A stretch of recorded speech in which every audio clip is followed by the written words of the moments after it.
Yan, mga kapatid, at narito tayo ngayon sa gawain ng ating Panginoon na kahit man malamig ang panahon, diwang sarap matulog, pero lahat tayo mananagumpay dahil nandito tayo sa ating gawain, mga kapatid. Na huwag nating sabayan yung lamig ng panahon sa pananampalataya natin, mga kapatid. Dapat kainin tayo palagi sa pananampalataya natin sa ating Panginoon, mga kapatid. Kaya natin purihin at pasalamatan natin siya. At inanyahan ko po ang lahat na tumayo. At inanyahan ko rin po si Brother Gab para sa ating mag-pray. Again, God, in the name of Jesus, sa oras kong ito, kami po ay lubos na nagpapasalamat sa araw na ito, sa buhay at kalakasan na pinagkaloob niyo po sa amin.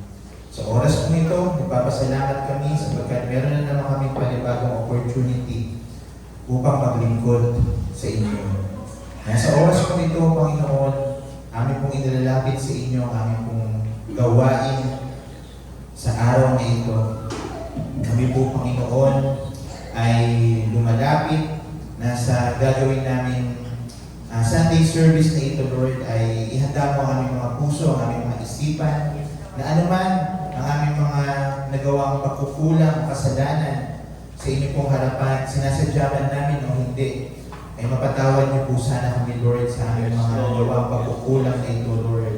At gawin niyo pong malinis ang aming mga puso nang sa ganon, na aming pong mga magiging papuri at pagsamba sa inyo ay maging mabangong hain sa inyo pong harapan, Lord. At maging katanggap-tanggap, Lord. And sa oras kong ito, Panginoon, dinadalangin namin ang bawat bahagi ng gawain ito mula sa mga manunugtog, mga awit, at higit sa lahat sa tao na dadalhin mo na magdadala ng iyong pong banal na salita. Dalangin po namin na bigyan mo siya ng karunungan na higit kanino pa man at itago mo siya sa inyong pong likuran. Hindi siya ang makita, kundi ang inyong pong kaluwalhatian. Lord, sa umaga pong ito, kayo po ang siyang manguna sa amin, kayo po ang siyang mag-anoint sa bawat isa po sa amin. Ihanda mo ang aming mga puso, ang aming mga pandinig, Lord, sa gagawin mo sa amin ngayong umaga pong ito. At higit sa lahat, nananalangin po kami, Lord, ng enjoyment, Lord, sa amin pong gagawin sa oras pong ito. Alisin niyo po, Panginoon, ang espiritu ng katamaran sa pagpupuri, ang espiritu sa kaantukan, Panginoon, mula sa panahon na ito. Bagkos, ang ibigay niyo po sa amin, Lord, ay yung masayang puso na handang magpuri at maglingkod at sumamba sa inyo. Yes. Panginoon, sa inyo na po namin ibinabalik ang mataas na pagpuri mo sa salamat. Ito po aming pagsama at pagdalangin. In Jesus' name we pray. Amen.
Sino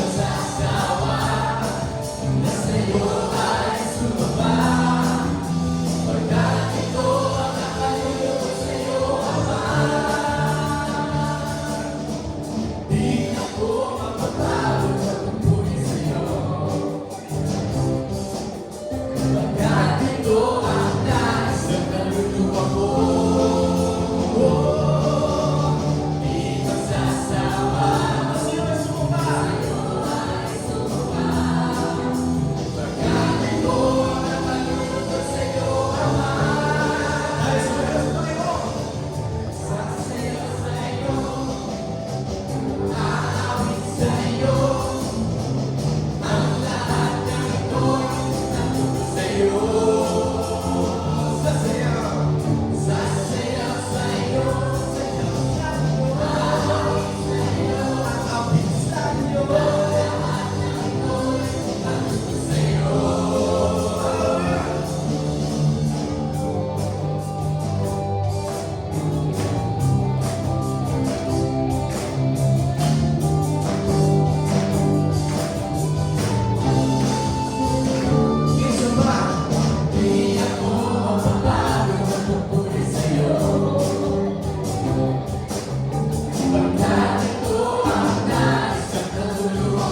name of Jesus, na lahat ng papuri pasalamat ang ilangan sa Panginoon. Amen, mga kapatid. Isang malakas po muli na palakpak para sa ating Panginoon.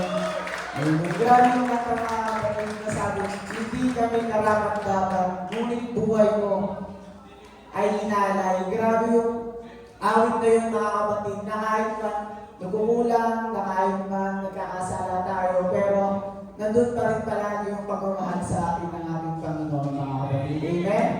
Amen. At isa po munang magandang umaga muli sa ating pong lahat. Amen. At yun po ang bilis po ng panahon, mga kapatid. June na po, nasa kalahati na po tayo ng taon. Ngayong June na po na ito.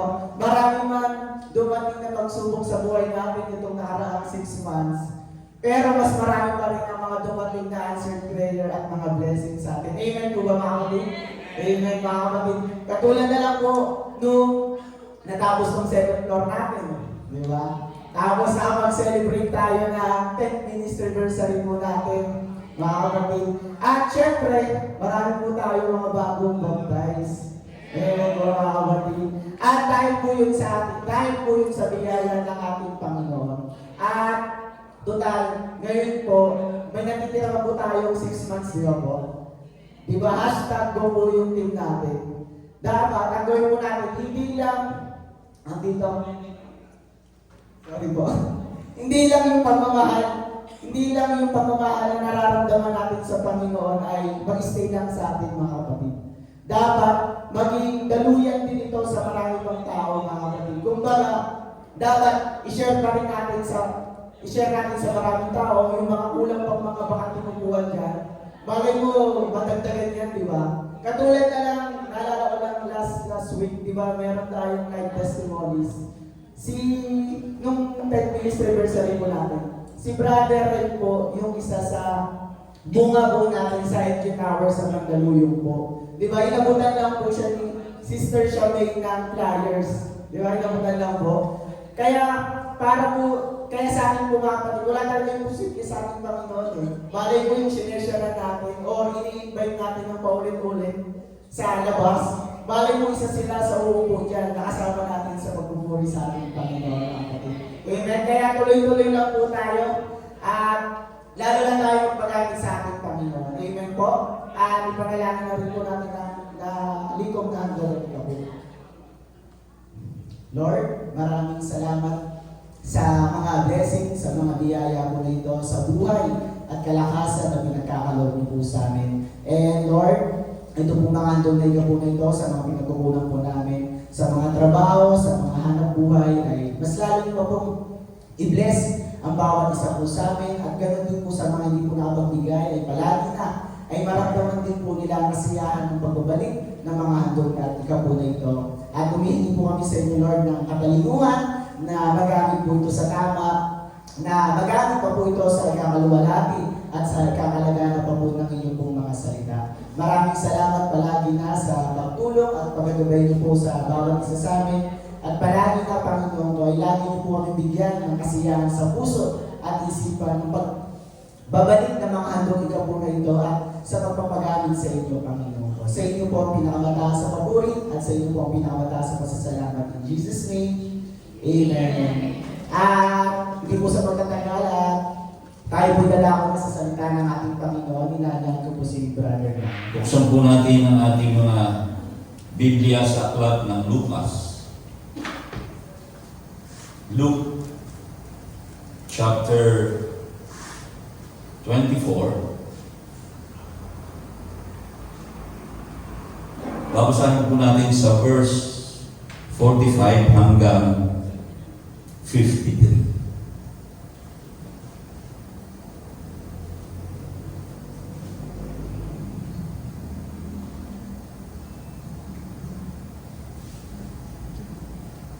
Okay.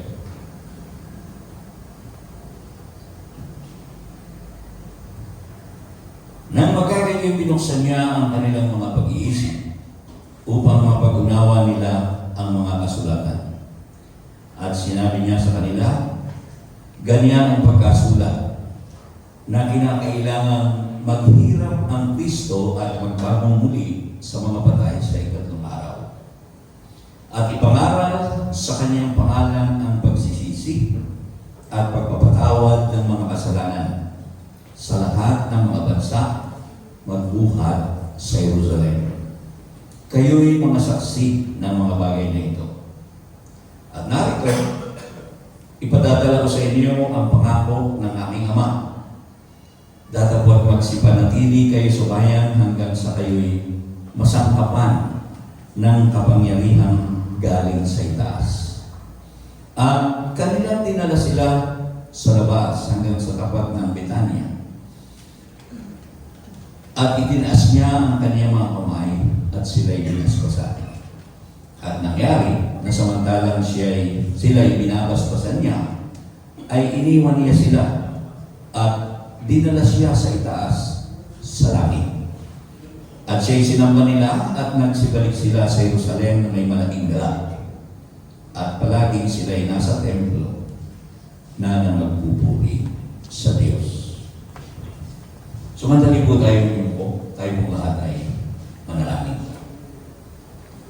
Ama naming Diyos na makapangyarihan sa lahat, muli po kaming dumadako sa pinakamahalagang bahagi ng aming gawain, ang pakikinig namin ng iyong mga banal na salita. Ama, sa oras na ito, sama-sama po humihiling na ikaw, O Diyos, ang maglangis sa iyong lingkod na gagamitin. Mangusap ka, Panginoon, sa bawat isa sa amin sa pamamagitan niya. At hayaan mong maunawaan namin ang iyong mensahe para sa amin sa araw na ito. Ang iyong banal na Espiritu, Panginoon, ang hinihiling namin na siya kumilos, manguna, at maramdaman ng bawat isa sa oras na ito. Umaasa po kami, Panginoon, sa katagumpayan ng gawain ito. Sa pangalan ng aming Panginoong Jesucristo, lahat ay magsabi ng Amen. Makababalik po tayo sa ating mga upuan. Special power is essential for witness. Ang isang espesyal na kapangyarihan ay napakahalaga sa atin para tayong maging mga saksi ng ating Panginoon Jesucristo. Alam niyo mga kapatid, it takes power to be a Christian. Naniniwala ba kayo? Amen. But it takes another dimension of power to be a witness to Christ. Kailangan umakyat tayo doon sa panibagong antas ng kapangyarihan para tayong maging mga tunay na saksi sa ating Panginoon. Now, yung po ating binasa, mga kapatid, sa aklat ng Lucas, ito po yung panahon ng ating Panginoong Jesucristo ay pagkatapos na siya ay magbangon mula sa mga patay, 40 days siyang nasa lupa at ito yung panahon na malapit na siya ay aakyat na sa langit. At bago siya umakyat sa langit, ay kinausap niya yung kanyang mga disipulo, yung kanyang mga alagad. At ang sabi niya, doon sa verse 49, ang sabi, 47, sabi niya, at narito ipadadala ko sa inyo ang pangako ng aking Ama. Datapwat, magsipanatili kayo sa bayan hanggang sa kayo'y masampapan ng kapangyarihan galing sa itaas. Bago siya umakyat sa langit, sabi niya, huwag kayong umalis. Manatili kayo ika sa bayan. At ang bayan na tinutukoy niya ay ang Jerusalem. At ito po ay merong katulad. In the book of Acts chapter 1, verse 8, ang sabi noon ng ating Panginoon, tatanggapin ninyo ang kapangyarihan kapag dumating sa inyo ang Espiritu Santo. At kayo'y magiging mga saksi ko sa Jerusalem, sa Judea, sa Samaria, at sa kahuli-hulihang hangganan ng lupa. So makikita po natin mga kapatid na meron talagang espesyal na kapangyarihan na nais ng Diyos na maranasan ng kanyang mga disipulo bago sila maging saksi. Now, you will take note that all these people are already Christians. Kristiyano na po sila. Can you say amen? Katulad natin, tumanggap na tayo sa ating Panginoon, at kaya tayo tumanggap sa Panginoon ay hindi sa kapangyarihan ng tao, kung hindi sa kapangyarihan ng Diyos. Na ginamit ang mga tao na magsalita para sa atin, at yung kapangyarihan yun ang nagbunsod sa atin para kilalanin ang ating Panginoon at tanggapin siya bilang ating Panginoon at tagapagligtas. Amen. Now, kung bakit ang ating Panginoon ay nag-utos sa kanyang mga alagad, sapagkat ang plano talaga ng Diyos sa pasimula pa lamang ay palawakin ang kanyang kaharian dito sa lupa. At hindi mo mangyayari yun kung ang aasahan lang ay ang kapangyarihan o kalakasan ng tao. Ang sabi sa Biblia, not my God, not by might nor by power, but by my spirit, sabi ng ating Panginoon. So yung kanyang kapangyarihan niyo. Now, makikita natin na itong mga disipulo ng ating Panginoong Jesucristo,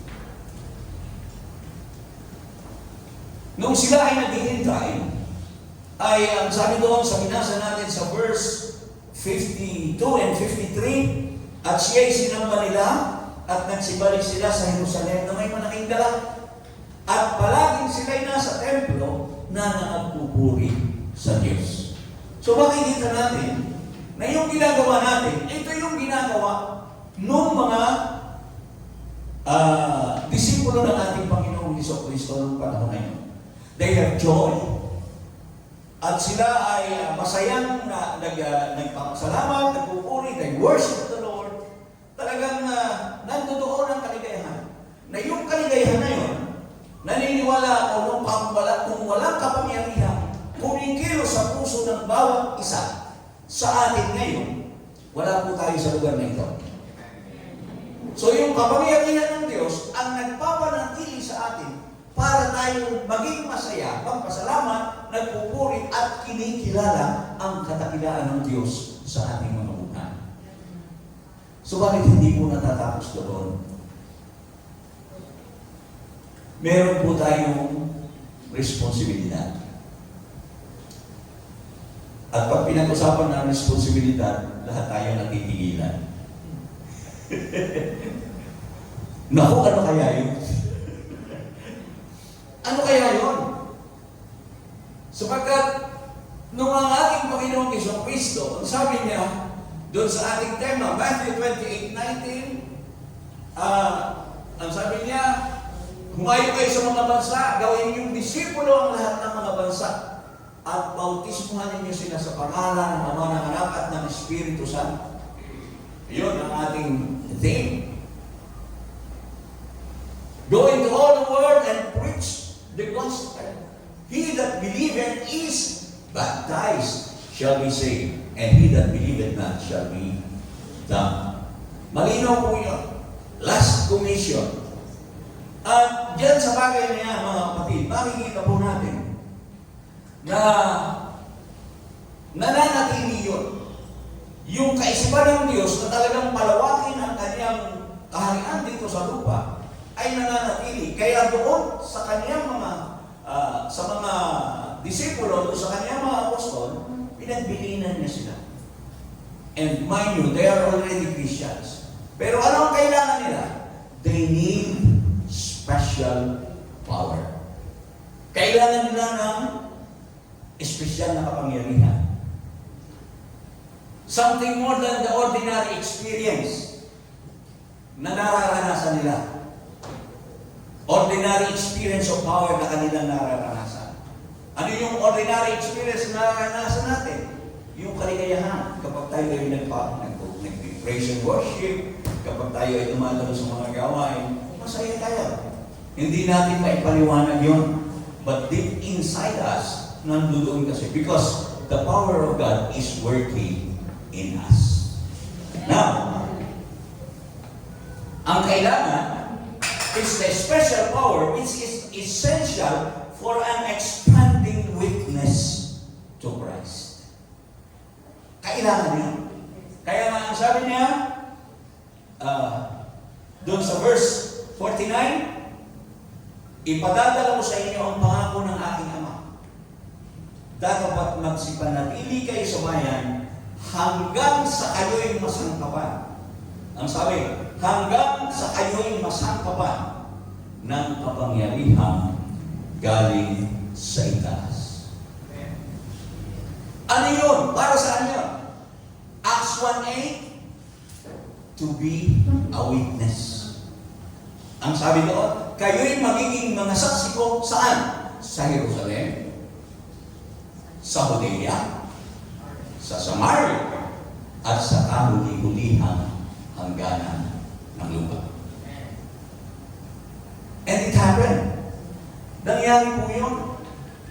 Sapagkat ang mga apostol pagkatapos noon na sila ay mapuspos ng Espiritu Santo, kapag binasa po natin yung doon po nagpasimula na talagang saksihan nila yung naging saksi sila para sa ating Panginoong Hesus Kristo. Now, sa ating panahon ngayon, kung mapapansin natin mga kapatid, katulad nga ng sinabi ko kanina, na ang ating bilang ay wala pang 80. O sabihin na natin na tayo ngayon ay mga 70 na namin ito. Pero I doubt it kung mga 70 tayo ngayon. Tingnan niyo mga kapatid. Kung bawat isa sa atin ay mayroong isa lang kaluluwa na masishare at talagang tatanggap sa Panginoon sa loob ng isang taon, this will be doubled.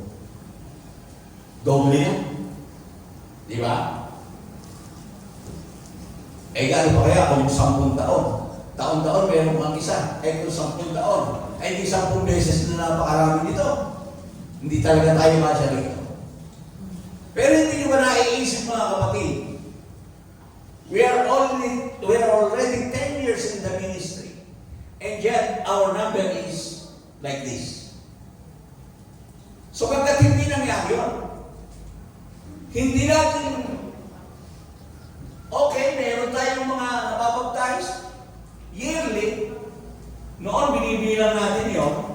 Kung natatanda ako noon, mayroong report si Sister Jigo kung nakailang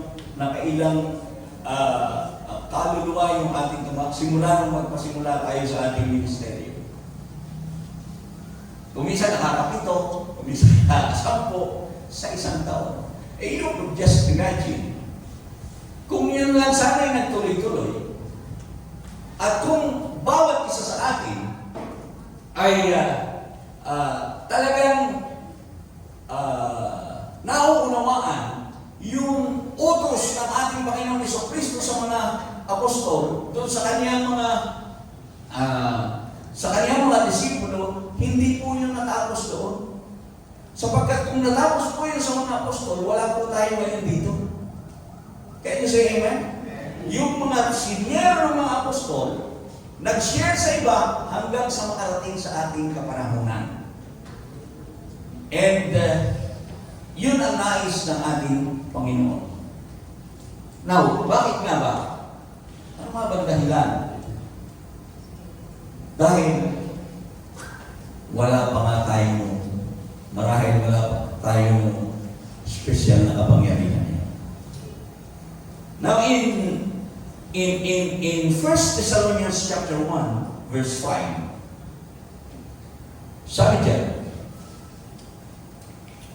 kung paano ang aming ebanghelyo ay hindi dumating sa inyo sa salita lamang, kundi sa kapangyarihan din naman, at sa Espiritu Santo, at sa lubos na katiwasayan, na gaya ng inyong nalalaman kung anong pagkatao namin ang aming ipinakita sa inyo dahil sa inyo. Now, sabi kayo in English, ang sabi doon, because our gospel came to you not simply with words, but also with power, with the Holy Spirit and deep conviction. You know how we lived among you for your sake. Yun ang sinabi ni Apostol Pablo. So, kailangan natin ang power, special power for what? For deep conviction. Kailangan talaga natin yung kapangyarihan para doon sa deep conviction. Kapag tayo ay nasang mapanoon, ay katulad nila Apostol Pablo, ang epekto noon ay ang mas malalim na pasanin sa ating mga puso. Na every time na tayo ay may nakakausap, every time na mayroon tayong tsansa, ay kayang-kaya talaga nating i-share ang ating Panginoon. Sapagkat sigurado tayo doon sa ating sinasalita. Because deep inside us, we are certain kung ano yung talagang ating sinishare sa kanila. Hindi tayo nagtutuda. Kung minsan, may pagkakataon na nga, pero hindi pa rin napapalagpas natin. Kasi, wala tayong deep conviction. Can you say amen? Now, napakahalaga ng bagay nito. Doon sa oras na tayo nagsasalita, yung maramdaman ng ating kausap na talagang sincere ka talaga doon sa sinasabi mo. Na, kumbaga, yung deep conviction na magagaling sa iyo, but the power is from God, definitely. Kaya lang, nararamdaman mo sa sarili mo yung conviction na yon, and it flows out. It flows out dun sa kausap mo, na bawat bigkas ng salita na sasabihin mo sa kanya, ay magkakaroon talaga ng epekto, titimo sa puso ng kausap mo. Hindi nyo ba napapansin yun? Na kumisan, sabi nga nito, pamihira naman. Kahit naman ano sabihin ko, hindi naman sila naniniwala. Kasi hindi naman talaga sa atin manggagaling yung kapangyarihan. It should come from God, from the Holy Spirit. Amen? At ang mahirap pa, tayong mga Kristiyano, nauunahan tayo ng hiya. Di ba? Kung minsan nauunahan tayo ng takot. Subalit, alam niyo ba mga kapatid, na kailangan talaga natin, para hindi tayo nahihiya, hindi tayo natatakot, kailangan talaga natin ang espesyal na kapangyarihan galing sa itaas. It is a self-denying courage and boldness. Acts chapter 4 verse 31. Ang sabi niya, at nang sila'y makapanalangin na ay nayaring daldakong pinagkakatipunan nila at nangapuspos silang lahat ng Espiritu Santo at kanilang sinalita na may katapangan ang salita ng Diyos. Kailan nila sinalita ng may katapangan ang salita ng Diyos? Pagkatapos na sila ay mapuspos ng Espiritu Santo. Now, in 2 Timothy chapter 1, verses 7 and 8, sabi dito, sapagkat hindi tayo binigyan ng Diyos ng Espiritu ng katakutan, kundi ng kapangyarihan at ng pag-ibig at ng kahusayan. Huwag mong ikahiya, sabi niya, ang pagpapatotoo sa ating Panginoon. Ni ako na bilanggo niya, kundi magtiis ka ng mga kahirapan dahil sa Ebanghelyo, ayon sa kapangyarihan ng Diyos. Tayong mga tao, ayaw natin na tayo napapahiya. Hello? Gusto natin talaga na kapag tayo nagsalita, ay papansinin tayo. But then, ang sabi dito, kailangan i-deny mo yung sarili mo. Mapahiya ka man o hindi, sasalitain mo yung salita ng Diyos. I-share mo talaga. Sapagkat, kapag meron kang kapangyarihan, doon lang papasok yung katapangan, doon lang papasok yung hindi mo na kukundanganan ng sarili mo, mapahiya ka man o hindi. Kung hindi, sasalitain mo talaga. Katulad ng ginawa ng mga apostol.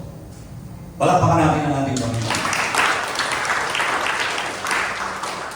So yung courage, yung boldness, magagaling saan?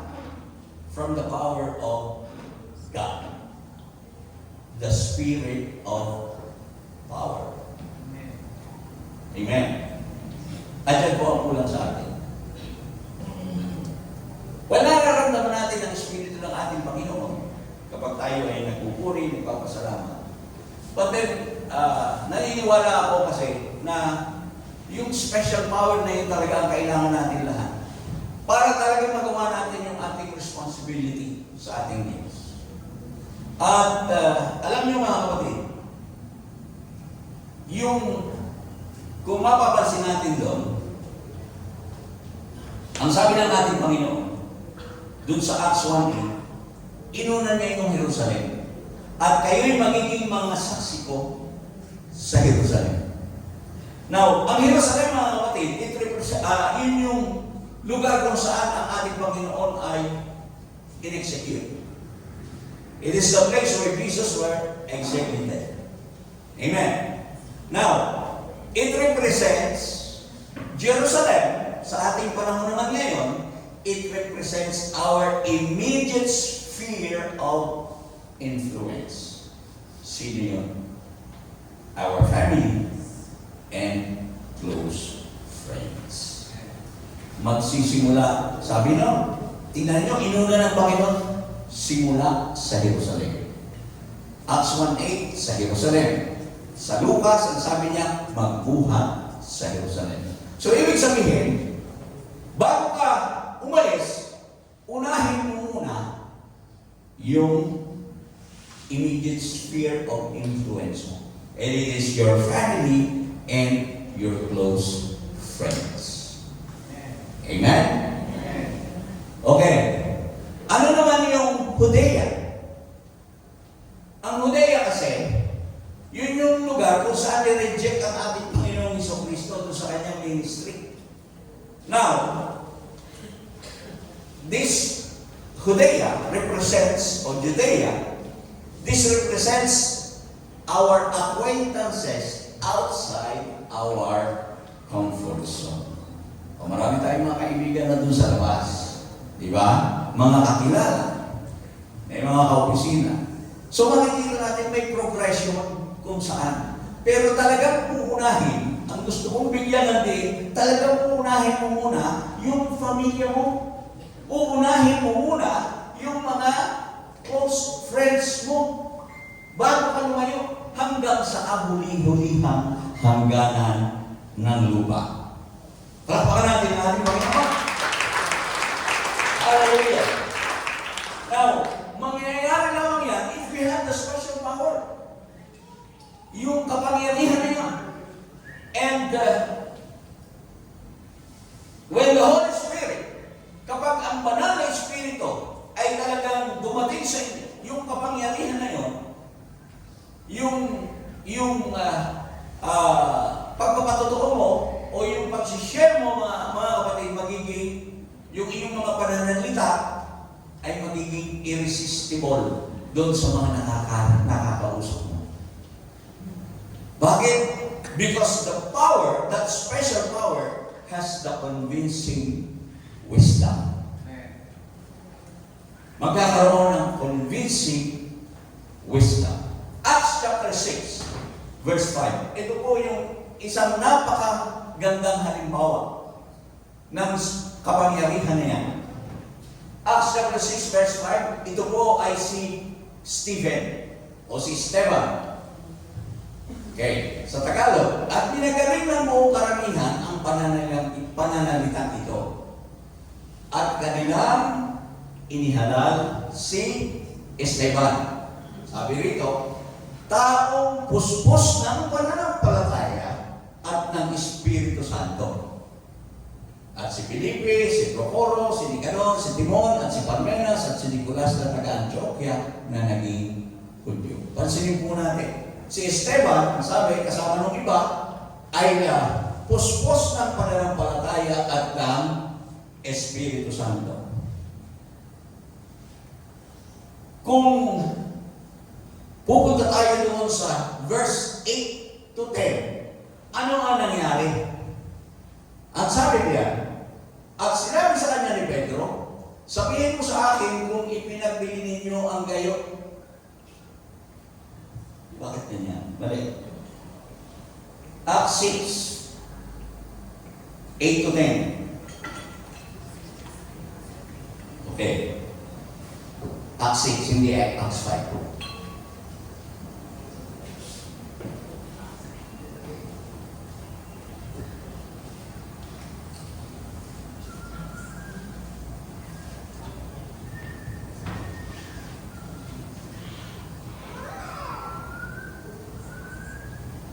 Okay, sabi dito, at si Esteban na puspos ng biyaya at ng kapangyarihan ay gumawa ng mga kababalaghan at mga tanda sa mga tao. Okay? Datapwat, nagsitindig ang ilan sa nangasa sinagoga na tinatawag na sinagoga ng mga Libertino at ng mga Sireno at ng mga Alejandrino at ng mga taga-Cilicia at taga-Asya na nakipagtalo kay Esteban. Merong nakatalo o nakipagtalo kay Esteban. Ano ang nangyari? At hindi sila makalaban sa kabunungan at sa espiritu na kaniyang ipinamumusa. Bakit? Because Stephen has that special power, a convincing wisdom na galing sa ating Diyos, nagbuhat sa itaas. Palapakan natin ang ating Panginoon.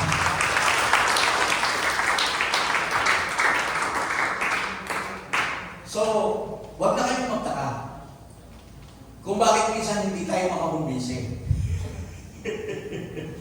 We have the knowledge, yes. We have the knowledge. But then, yung knowledge na yun, hindi sapat yun. Without that special power that come from above.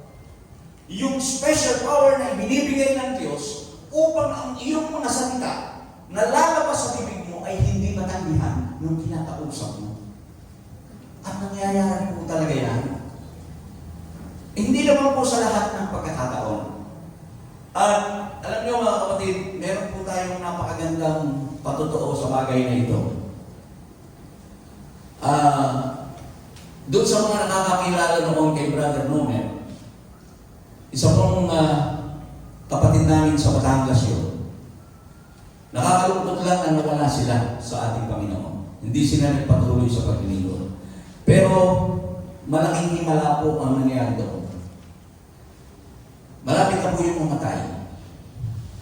Nung puntahan ko po yun, pinuntahan ko doon sa kanyang bahay sapagkat nag-request yung aking isang pamangkin na baka daw naman pwedeng masyaran yung kamag-anak niya kasi yun doon sa asawa niya.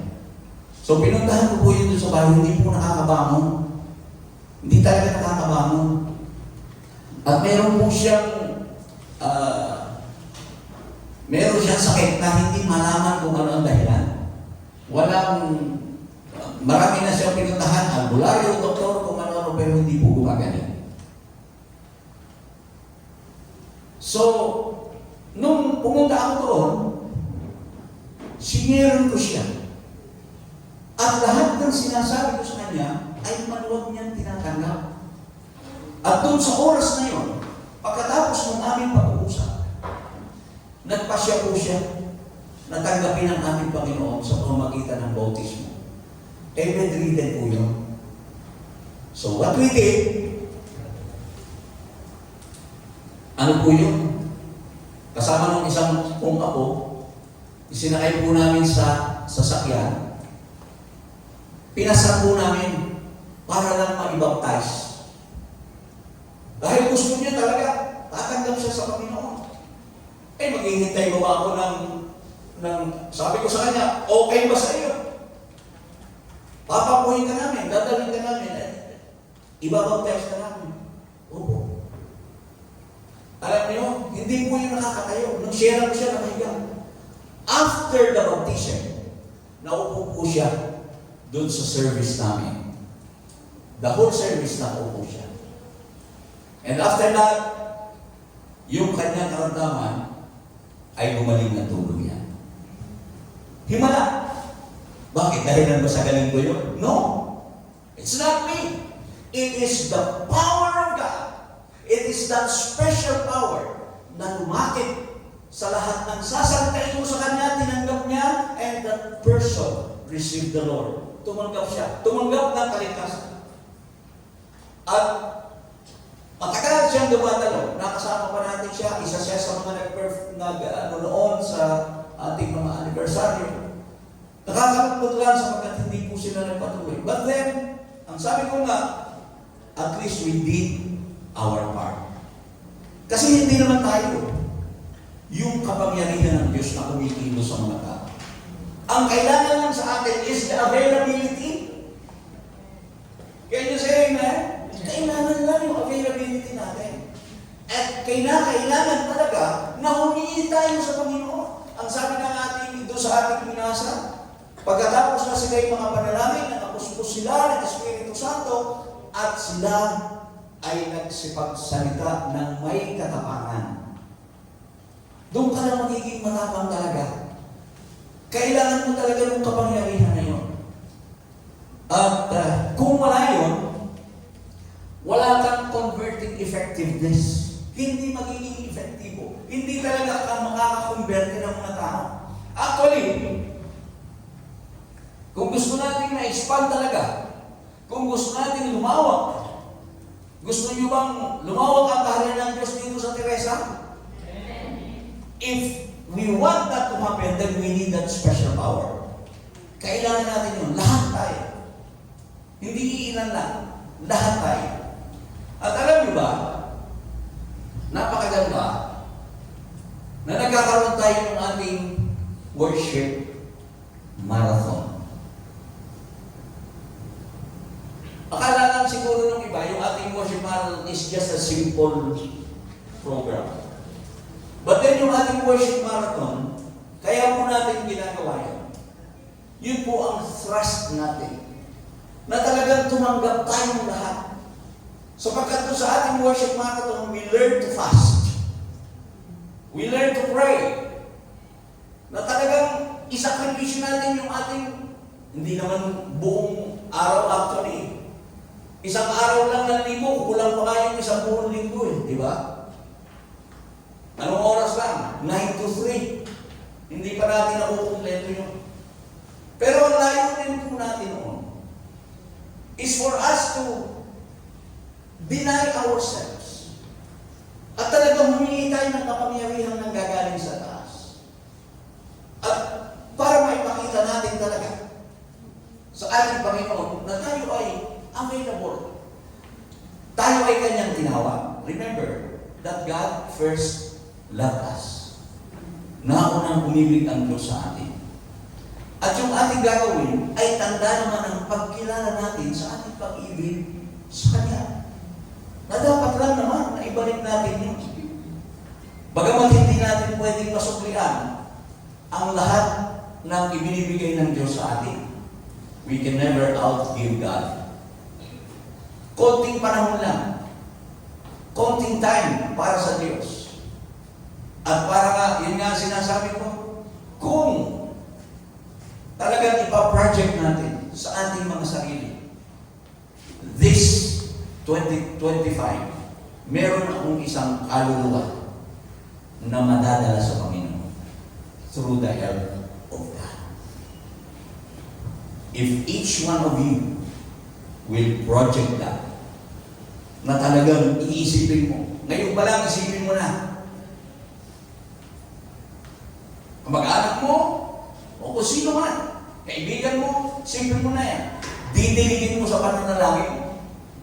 Ipananalangin mo talaga, aalagaan mo talaga. Lahat ng bagay gagawin mo.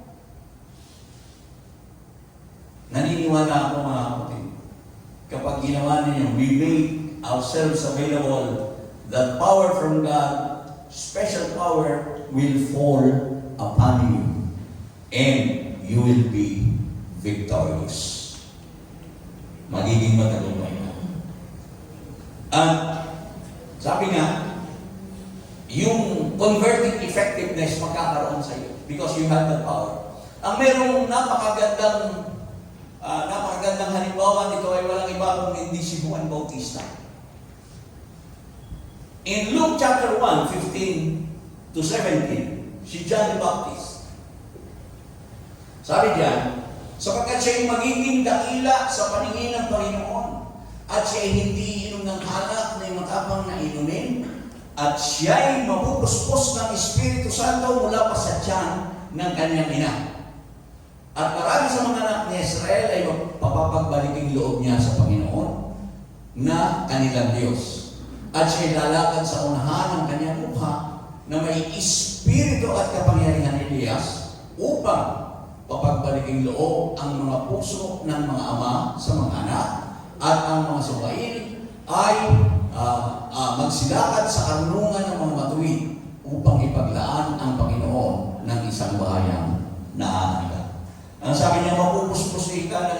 Santo sa tiyan pa lang ng kanyang ina.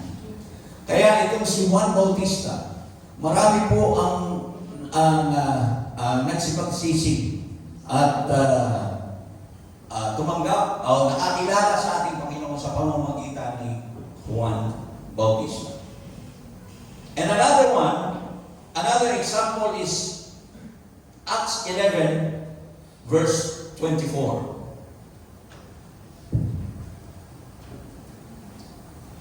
Ang tinutukoy po dito ay walang iba kung hindi si Bernabe. Kung itataas natin yung ating basa, puntahan nga natin. Baka hindi kayo maniwala eh. Acts 11, dun sa verse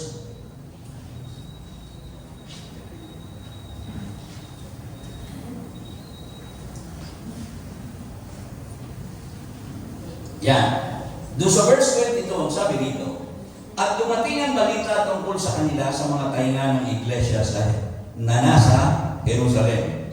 At kanilang sinugo si Bernabe hanggang sa Antioquia. Then tidings of these things came unto the ears of the church which was in Jerusalem, and they sent forth Barnabas that he should go as far as Antioch. Now, ang sabi rito, sa 24, sapagkat siya'y lalaking mabuti at puspos ng Espiritu Santo at ng pananampalataya, at maraming tao ang nangapaligtad sa Panginoon. So makikita po natin, nandun talaga yung converting effectiveness kapag meron ka ng special power na ito. Can you say amen? Ngayon mga kapatid, I have a question for you. Meron mo akong tanong sa inyo. Nasisiyahan na ba tayo dun sa ating spiritual level of power sa ating Panginoon sa ngayon? Are you satisfied with your spiritual level of power in witness for Christ? Nasisiyahan na po ba kayo? Parang iilan yung naririnig. Baka nasisiyahan na yung iba. Okay na ba sa isa yan? Not yet. Kahit ako. Ngayon, kung hindi tayo nasisiyahan, do we have the above qualities? Yung diniscuss natin. Do we have those qualities that God wants us to have? Ano yun? Deep conviction, self-denying courage and boldness, convincing wisdom, and converting effectiveness. Gusto niyo ba magkaroon noon? Yes. Gusto ba natin? Yes. Ito ang susi. Ito talaga ang susi. Alam niyo mga kapatid, kung lahat tayo ay meron nito, mangyayari ang nangyari doon sa mga apostol. Ito po'y napakagandang bagay na sana ay mangyari sa ating iglesia. And this is in Acts chapter 5, verses 12 to 16. Sabi dito, at sa pamamagitan ng mga kamay ng mga apostol, ay ginawa ang maraming tanda at kababalaghan sa gitna ng mga tao. At nangaroon silang lahat na nagkakaisa sa pulpito ni Solomon. Datapot sino man sa mga iba ay hindi nangangahas na makisama sa kanila. Bagaman sila ay pinapupurihan ng bayan. At ang mga nagsisisampalataya ay lalo pang nangaparagdag sa Panginoon, ang mga karamihang lalaki at babae. Bakit? Na ano ba't dinala nila sa mga lansangan ang mga may sakit at inilagay sa mga higaan at mga hiligan upang pagdaan ni Pedro, pansinin po natin ito, ay maliliman man lamang ng anino niya ang sino man sa kanila. At nagkatipon din naman ang karamihan mula sa mga bayan na sa palibot-libot ng Jerusalem na nagdadala ng mga may sakit at ng mga pinahihirapan ng mga karumal-dumal na espiritu, at sila'y pawang pinagaling. napapansin ito mga kapatid? Himala ito eh. This is a great miracle for the apostles. At itong si Pedro, pagdaan niya, sabi doon, maaninuhan lang. Maaninuhan lang yung may sakit, gumagaling lang. Why? Because they have that special power in them. Within them. Gusto sila talaga ng kapangyarihan. At sabi nga natin, if we have that self-denying courage and boldness, we have that deep conviction within us, we have the convincing wisdom, we have the converting effectiveness, these miracles will follow this church. Hindi kaya tayo may encourage kung lahat ng mga dadalhin dito may karamdaman kapag ipinag-pray natin, aalis dito magaling na. Kapag mayroong inaalihan ng masamang espiritu, pag pinag-pray natin, lalayas na. At ganun po ang nangyayari sa kanila. Hindi sa kapangyarihan ng tao, but it came from the special power from above. Amen. At yun ang nais ng ating Panginoon. Yung special power na yun ay mangyari sa atin upang to expand our witness to Christ. Palawagin talaga natin. At mangyayari naman yan, sabi ninyo kanya, do you want to have that power? Then ask for it. We should ask for it. Do you want to ask for it? Let's all stand. There is power in the name of Jesus. There is power in the name of Jesus. There is power in the name of Jesus. Break every chain, break every chain.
Jesus.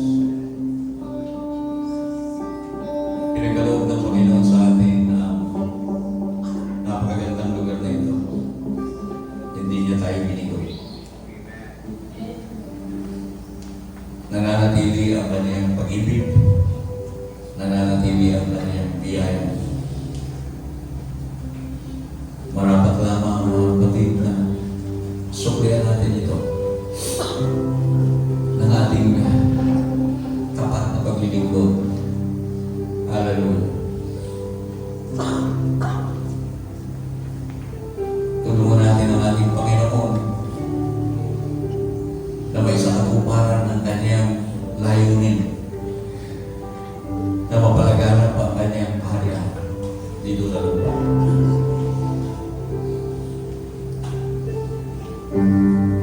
Inikupit tayo ng Lord, pinagkaloob sa atin lahat ng ating kailangan.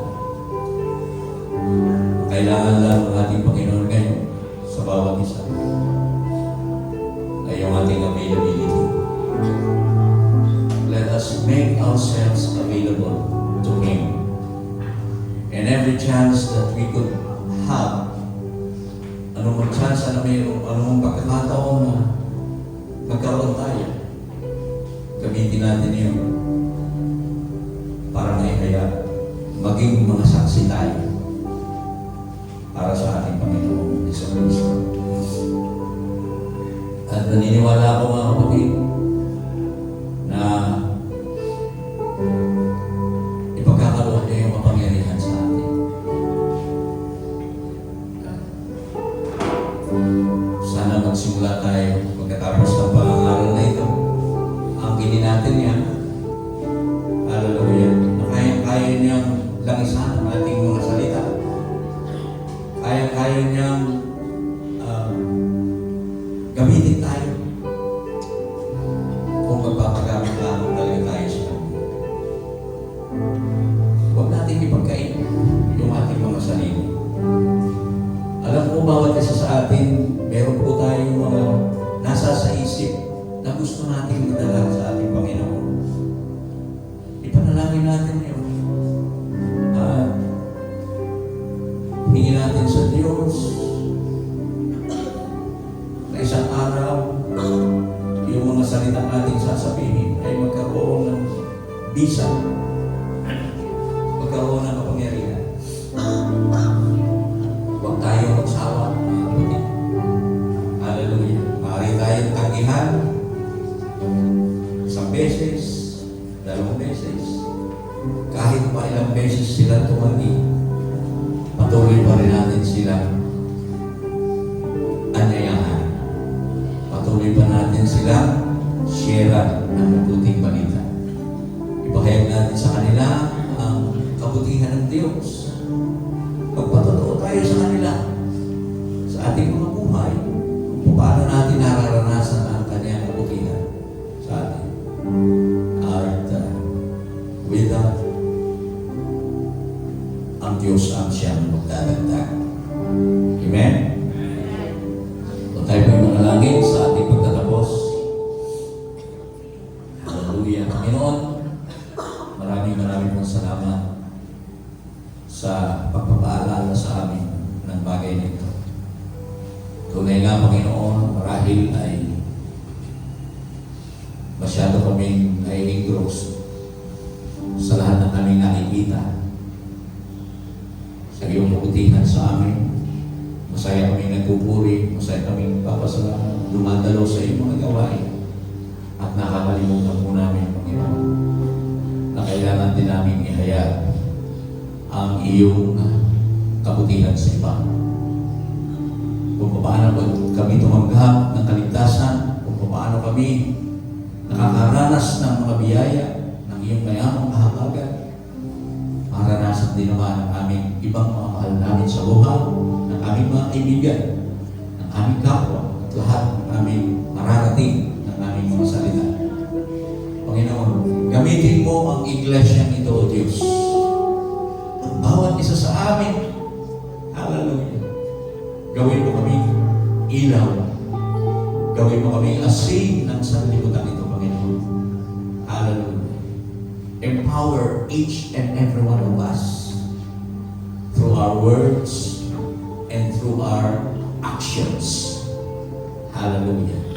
Gamitin mo po, Panginoon, ang iglesia nito. Wala pong halaga ang building na ito, Panginoon. Gaano man ito kaganda, gaano man ito kalaki. Mawalan po ito ng saysay kung walang kapangyarihan lalaki sa bawat isa sa amin. We need your power, Lord. That special power. At patuloy namin itong hihingin, O Diyos, at aasahan mula sa iyo. At muli, O Diyos, sa aming pansamantalang pag-iwalay, hayaan mo na iyong pag-ibig, ang iyong pag-iingat, ang pagdumay na iyong banal na Espiritu, ang sumaming lahat. Ito po ang aming pinupuri, pinasasalamatan at dinadakila. Sa pangalan ng aming Panginoong Kristo. Amen. Pagpalain tayo lahat ng ating Panginoon, ang kanyang pag-ibig at ang pakikibisan ng banal na Espiritu ay sumainyo naman lahat. Tayo pong lahat ay magkamayan.